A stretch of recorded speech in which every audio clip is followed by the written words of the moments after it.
Hi everyone! Summer season is finally here, my favorite season, and that also means that salad season is upon us. So I thought what better time than now to share a video with tips on how to make not just delicious salads, but also satisfying ones and ones that will work as a main meal. And I will illustrate this by making a salad for you today, a strawberry salad that's very summery, but I'll also share 6 steps on how to make a great salad every time, and also share some different combinations and ingredients you might want to try when making your own salads at home. And I'll also be posting a post on my website with links to lots of delicious salads, so you'll be able to see these steps work in practice in several different ways in that post. But before we get into the steps, I want to thank Squarespace for sponsoring this video. Squarespace is an all-in-one website builder with lots of great tools to make it easy to build a beautiful and well-functioning site without any previous knowledge about coding or website building. Personally, I've used Squarespace to create my online food photography portfolio, and I really like that it is so easy and intuitive to use. There are plenty of themes, font combinations, and color combos on Squarespace to get you started, and there are themes for many different purposes, so it's great for everyone from business owners and e-commerce all the way to creatives and bloggers. So if you're thinking about creating a website for any purpose, check out squarespace.com for a free trial, and when you're ready to launch your site, go to squarespace.com/goodeatings for 10% off your first website or domain. But now to the steps, and the first one is that every good salad needs a good green base in my book. Greens are really good for us, and they give a good leafy base to any salad, and I have a few favorites here. The first one is to combine some sort of baby leafy greens with some crunchy lettuce. This gives you the best of 2 worlds, I think, when it comes to nutrition, flavor, and texture.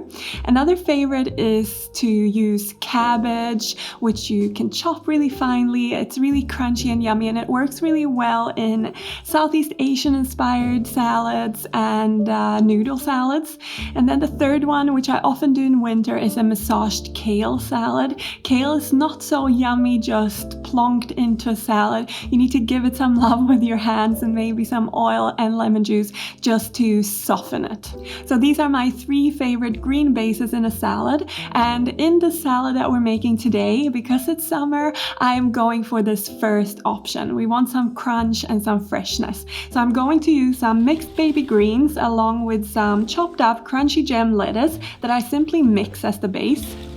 So now that we've got a good green base to our salad, let's move on to step number 2, which is all about adding some bulk to your salad and making it more satiating. And I like to do this by adding some good complex carbs and plant protein sources. So things like rice, millet, quinoa, wheat berries are great for adding complex carbs, but you could also serve your salad with some bread on the side, or use things like brown rice noodles or whole wheat pasta as the base. And then for plant protein sources, of course, things like beans and lentils are great. They're really good marinated, or you could fry them with some spices, or you could go for things like tofu, tempeh, or meat substitutes like vegan chicken pieces. But of course, you don't have to include both of these groups in every salad you make, but they do help you feel more satisfied and keep you full for longer. And as a vegan, it's always great to include a good plant protein source in every meal, just to make sure that you hit your needs. And in today's salad, I'm going to include some beluga lentils and some quinoa that I've prepped beforehand. And I can't recommend enough to meal prep some ingredients if you want to be able to make good meals and salads in a jiffy. Both of these are really great for fiber, for protein, and micronutrients too, and of course add a lot of texture to your meal. So when you have a good base like this in your bowl, it's time to make a dressing. And that's the third step, to dress it up, to bring lots of flavor in and brightening everything up. And dressings usually have some sort of fat as a base, and that is because fats carry flavor really well. So often you'll use something like an oil, or you could go for tahini or nut butter even. And dressings also usually have in the base some sort of an acid like lemon juice or some sort of vinegar, and that is to brighten everything. In a pinch, sometimes I just drizzle a little bit of lemon juice, some olive oil, seasoned with salt, pepper, and nutritional yeast because I love it, and before I toss my salads. And that actually gives it everything it needs to be a really flavorful and yummy salad. But of course, other times when I have more time on my hands, I like to make proper dressings. Some of my favorites are mustard vinaigrettes, which go really well with winter salads with like root veg and kale and lentils maybe. And then another favorite is a satay-inspired sauce with peanut butter as the base and garlic and all of that yummy stuff. And that goes really well with Asian-inspired salads with crunchy veg and tofu. And then of course, as a vegan, you can't live a life without the tahini and lemon dressing, which honestly really goes so well with pretty much everything. I put it on basically all my bowls. And for today's salad, I'm going to make a poppy seed vinaigrette, and that goes really well with this kind of fresh salad with strawberries. And it starts off with equal amounts, a 1/4 cup each of avocado oil and white wine vinegar. And then I follow that up with 1 teaspoon of Dijon mustard, which will emulsify everything. And I also add in 1 teaspoon of maple syrup for some sweetness. Then I add in 1 teaspoon of poppy seeds and season with salt to taste and give it all a good shake to emulsify everything and bring it together. I really love making vinaigrettes for my salads because they come together so easily and you can store them in the fridge for a long time. And I also like to toss the base ingredients of the salad in the dressing, but then also save some for drizzling over the top later. And of course, you don't have to make your dressing new every time you make a salad. They are actually very forgiving, and you can make 1 or 2 dressings and set it in the fridge for like a week ahead, especially with vinaigrettes. So that's a good tip if you want to keep things on hand. And now for the next step, step number 4 is to add more veggies to the mix and really set the tone for the salad, make it more specific. And here I like to be inspired by the seasons, and in winter I would use things like roasted root veg or roasted or steamed cruciferous veggies. They're all great options for winter. And then in the summer I like to go for all that crisp, juicy stuff like cucumbers, tomato, radish. And then something that I like to add pretty much all year around is some sort of raw onion, which really adds a punch to pretty much any salad. And here you have so much choice. You could go for shallots, red onions, brown onions, white onions, spring onions. You can just go wild, couldn't you? Another thing that brings lots of flavor and can bring a lot of contrast to a salad is adding some fruit. And some of my favorites are things like apples, grapes, or dried fruits like cranberries or dates. It all adds lots of yummy sweetness and, like I said, contrast. But in today's recipe, I'm going for my favorite summer berry, and that is strawberries. So I'm going to just half the small ones or 1/4 the bigger ones. But before I add them to the salad, I'm going to add some cucumber ribbons to the base of the salad for some crisp freshness. And then I'm also going to toss on some half cherry tomatoes, another summer classic, before I toss on the strawberries.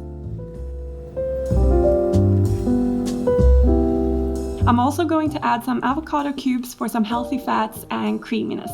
And I wanted to also say that avocados can make a really great base for a creamy dressing. Just a little side note before we move on to step number 5, which is adding a flavor booster. And by this I mean things like olives, sun-dried tomatoes, marinated artichoke hearts, pickles, and these are all things that will bring the flavor of your salad to a whole new level. You could also go for things like fermented foods like sauerkraut and kimchi that also have really complex flavors. And another thing that fits into this category is adding some fresh herbs, because that is something that adds lots of complexity, freshness, flavors into the mix that you might not have thought of in the other steps. And for the salad that we're building today, I'm going to use some fresh basil, which is really great paired with strawberries and is also such a nice summer herb. I'm also going to crumble over some vegan feta, which adds both a creamy texture and some saltiness to balance out the sweetness and tanginess of the other ingredients. But I think with this salad, you could actually add pretty much any leafy herb that you like. Things like mint and dill would also be really good in here. But of course, basil is a summer favorite. But now let's move on to the last step, which is step number 6. And it's all about adding some crunchy toppings to your salads. And when we cook, we think a lot about flavor combinations, flavor profiles, but texture is equally important. And I think any good salad is actually made up of a lot of different textures, which I hope I've illustrated a little bit already. But adding a crunchy topping is like the cherry on top. And one of my favorites that I've shared so many times are my umami seeds or my umami nut and seed mix. I'll leave the recipe linked down below for you, which I use on pretty much every salad, every bowl I make. They add lots of crunch and also a savory touch. And another favorite that I've discovered in the last couple of years is furikake, I think is how it's pronounced. It's a Japanese sesame seed mix with seaweed. It's not all vegan, so you must check if you're buying it in the supermarket, but I also have a take on it on my website, so I'll link that down below as well.